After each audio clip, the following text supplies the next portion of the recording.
expulsão do Saci, né? Claro que não influenciou na totalidade, mas o que faltou para o Joinville conseguir mais 2 gols e sair de repente classificado ou tentar decidir essa classificação nas penalidades? Boa noite para todos.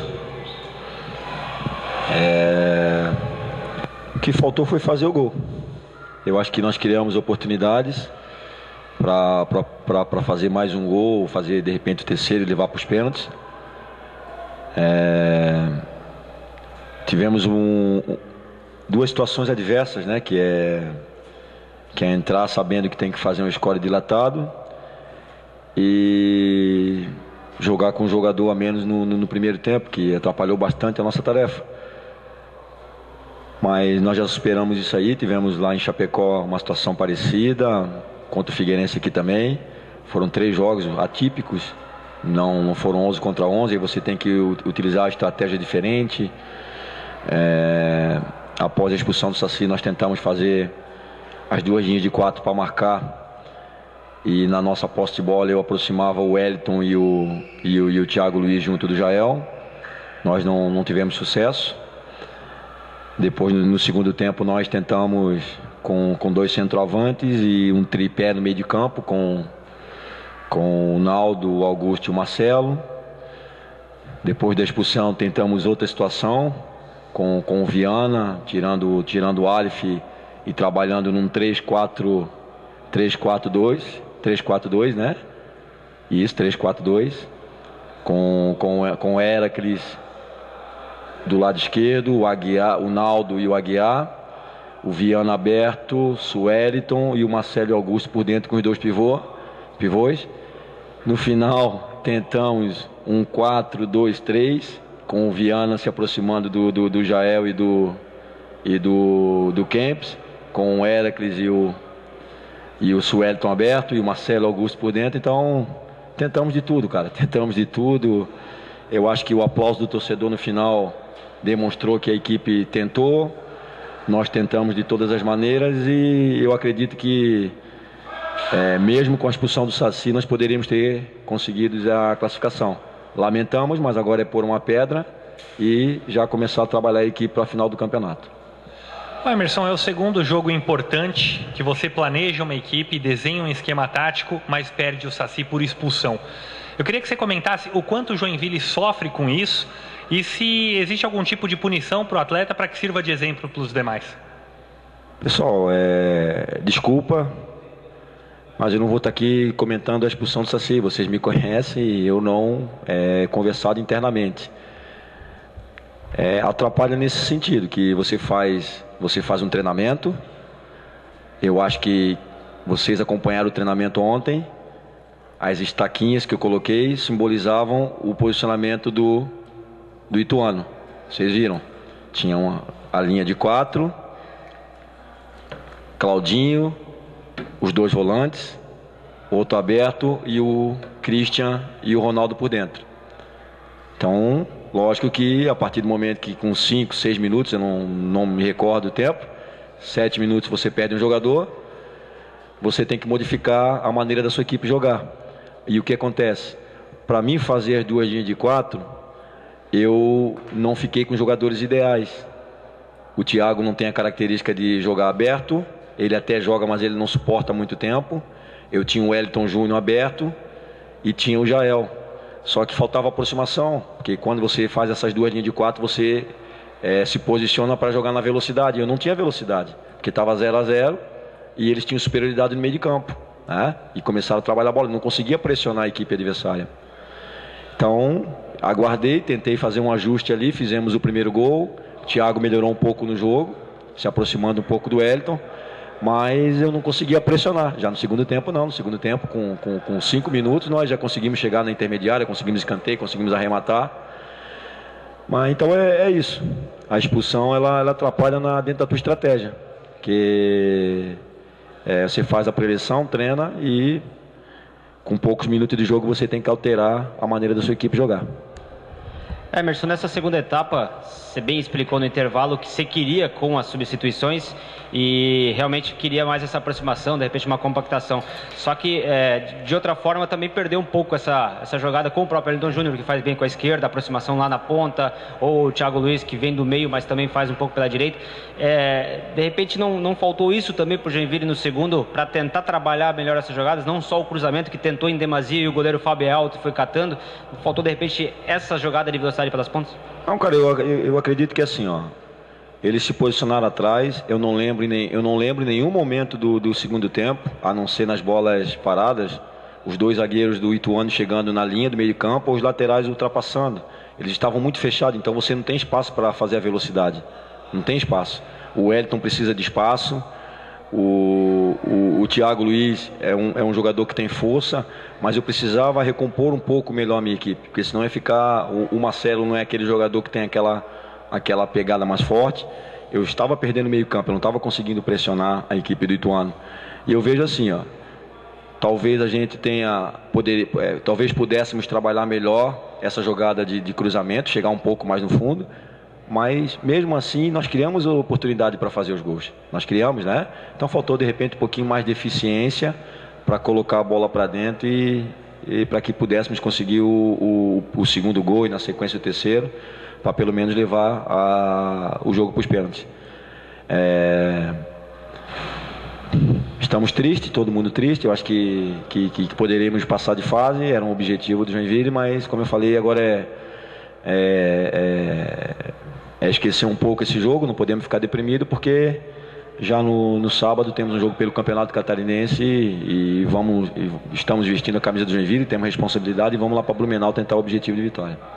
Emerson, sei que você já falou sobre posicionamento na pergunta do Júlio, agora para o Juliano também, mas eu queria que você falasse um pouquinho sobre o posicionamento do Augusto César, na alteração que você pretendia, se ele respondeu aquilo que você queria, e também sobre o apoio da torcida no fim do jogo, porque afinal de contas ela aplaudiu o time mesmo sendo desclassificado. A questão do Augusto, novamente vocês me dão uma oportunidade para esclarecer. O Augusto César, na minha avaliação, ele pode até às vezes jogar como um volante, como um segundo volante de saída, mas se vocês analisarem todos os jogos que ele participa, às vezes ele é um ponta direita, às vezes, né? Um ponta dele ele joga aberto. E eu discordo quando se fala assim, ó, com o Marcelo Costa saindo o Augusto, o time se torna mais ofensivo. Não, o time se torna um pouco mais cadenciado, toca mais a bola. Mas o Augusto é um jogador mais agressivo do que o Marcelo. Ele é mais agressivo. O Marcelo, ele não é um jogador que vai chegar na linha de fundo, que vai fazer jogadas de velocidade, ele vai tocar a bola. Ele cadencia mais o jogo. Então muda a característica, mas não se torna mais defensivo com a presença do Augusto. A função dele, eu precisava de quê? Eu precisava de um jogador por dentro que fizesse a transição ofensiva e defensiva. Então eu fiz um tripé no meio. O Naldo centralizado, o Marcelo como meia esquerda e o Augusto como meia direita, se aproximando do Sueliton para fazer jogadas de ultrapassagem. E foi isso que nós tentamos fazer, né? E o Kempis e o Jael por dentro.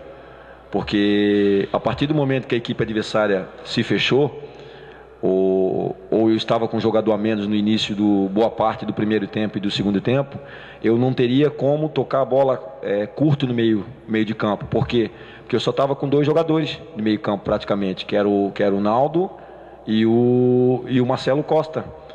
O Thiago muito aberto e o Wellington Júnior muito aberto. Então eu estava perdendo o setor de meio campo. Eu teria que criar uma maneira de equilibrar o setor de meio campo com um jogador a menos e tornar a minha equipe ofensiva. Então nós pusemos dois jogadores mais próximos, trabalhando como pivôs para segurar essa bola, e eu teria a aproximação do Marcelo e do Augusto por dentro e de mais um lateral. Eu atacaria com 5 jogadores, né? Os dois meias, que é o Augusto e o Marcelo, os dois pivôs e mais um lateral. E manteria um equilíbrio defensivo para se resguardar o contra-ataque do Ituano. Funcionou, você vê que o Ituano ele meteu uma bola na trave com o Zé Carlos, uma bola parada, e teve uma oportunidade no primeiro tempo, um chute cruzado que o Ronaldo chegou atrasado, né? Mas nós mantivemos o domínio do jogo, mesmo quando o Ituano tinha superioridade numérica em campo. Nós tivemos o domínio. Então nós fizemos um segundo tempo melhor. Nós queremos mais oportunidade do que no primeiro tempo. Né? Então, explicar aqui, eu acredito que o torcedor não compreende muito, o torcedor quer a vitória, quer a classificação, mas é bom que quem veio aqui na Arena vai falar para os amigos, vai falar para quem não veio, que o Joinville foi uma equipe lutadora, foi uma equipe guerreira, que não se entregou até o último minuto. Nós não perdemos a esperança. Eram 40, 50 minutos de jogo e nós estávamos tentando a vitória, né, com o placar que nos desse a classificação. Então é pedir desculpa para o torcedor de Joinville. Eu penso que a classificação não foi perdida aqui, nós perdemos a classificação no primeiro jogo e tem que servir de lição, porque nós vamos ter 2 jogos agora decisivos numa final do campeonato e uma desatenção no primeiro jogo de um mata-mata, de jogos finais, pode te custar muito caro. Então, esse grupo teve mais uma lição hoje.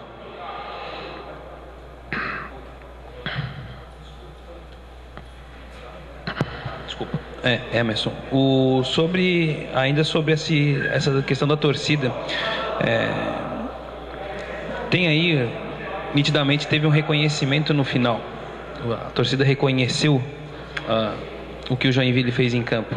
E queria perguntar para ti de que forma o Joinville pode reconhecer o seu torcedor, que atendeu ao chamado e, segundo informações, a torcida hoje teve um comportamento assim, além do normal, assim. O torcedor de Joinville, ele tem uma característica muito peculiar, até pela cultura, né? Colonização alemã, certo? Colonização alemã, povo trabalhador. É o que eu falo sempre para meus jogadores, tem muitas pessoas que vieram o jogo aqui que vão trabalhar agora, não é isso? Pegam suas bicicletas e vão trabalhar. Quando o jogo é 10 horas também, 4, 5 horas da manhã, pegam suas bicicletas, vão para a fábrica. Então, um povo trabalhador que é o quê? Que é uma equipe trabalhadora, que é uma equipe lutadora. E isso nós somos sempre. O Joinville tem essa identidade. Então, não posso estar aqui prometendo vitórias, não posso estar prometendo títulos, mas o que eu sempre falei para vocês, e deixei bem claro aqui, que enquanto nós estivermos aqui, eu falo nós aqui, o pessoal todo de apoio, presidente, César, o Léo, o professor Ramires, Claudio Miro, o Alexandre, enfim, todos da comissão técnica. Como eu falo, do presidente até o mais humilde funcionário. Juntamente com os jogadores, nós vamos ser sempre uma equipe que não vai se entregar nunca. Então é isso que eu posso prometer para o torcedor sempre. O Joinville, a partir do momento que o árbitro apitar o início do jogo, nós vamos lutar e nós vamos sempre tentar a vitória para apresentar esse torcedor que é tão lutador, que é tão sofrido. Emerson, tem um jogo aí no final de semana que teoricamente não vale nada, mas tem que cumprir tabela e depois vem 2 decisões. Existe uma nova orientação para a arbitragem para evitar a reclamação dos jogadores. E o torcedor do Joinville, por tudo que aconteceu na decisão do ano passado, também se preocupa muito com a arbitragem. Tem uma orientação para os jogadores, principalmente aqueles mais experientes, agora para evitar a reclamação, evitar o atrito com a arbitragem, porque pode ser punido como aconteceu hoje com o Saci? Essa determinação chegou ao nosso conhecimento. Os jogadores do Joinville foram alertados. Nós tivemos uma conversa com os jogadores em relação ao que aconteceu no domingo com o Figueirense. Às vezes tem pessoas que aprendem ouvindo, tem pessoas que aprendem vendo os erros dos outros, e tem pessoas que aprendem errando. Mas nós somos muito atentos quanto a isso. Sabemos que um erro ou uma atitude impensada pode trazer um prejuízo imenso para uma agremiação como o Joinville. Eu, na frente dos jogadores, na frente das pessoas, que eu pedi desculpa pelo ato que eu cometi lá em Criciúma. Eu, como comandante do time, eu tenho que manter o equilíbrio, apesar de eu não ter feito nada.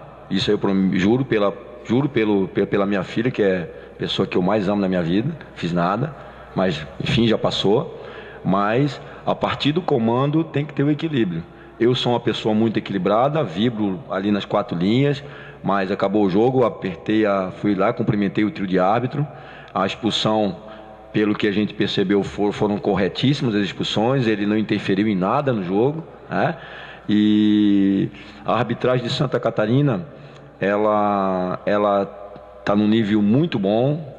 Elas erram como nós erramos aqui, como nós cometemos erros, como vocês cometem erros também. E eu penso assim, você não adianta nada você estar bem fisicamente, bem tecnicamente, taticamente, se você não estiver bem emocionalmente. Já se falando em final de campeonato, vai ganhar a equipe que estiver mais equilibrada emocionalmente. Porque são 2 jogos, não tem como. E a rivalidade tem que prevalecer, não tem jeito. Porque se a rivalidade não prevalecer, você pode entrar muito mole no campo.